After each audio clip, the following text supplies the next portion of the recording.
Hi guys, how's it going? Cloud Maroons here. This quick demo walks you through the process to create an Azure functions in .NET 7 in an isolated process in 3 simple steps. Azure functions .NET 7 in an isolated process, so to try it out, you must ensure you have installed .NET 7 Preview 5 and your core tools are up to date.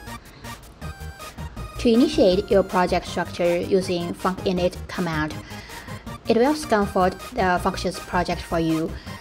Then you can use func-new to create your Azure functions. Here we choose HTTP trigger.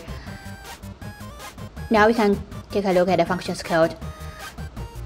Here's a HTTP response to print out the message. Now you can go ahead and use func-start to launch your functions. Then go to your browser, you'll see the functions print out the message as we expected.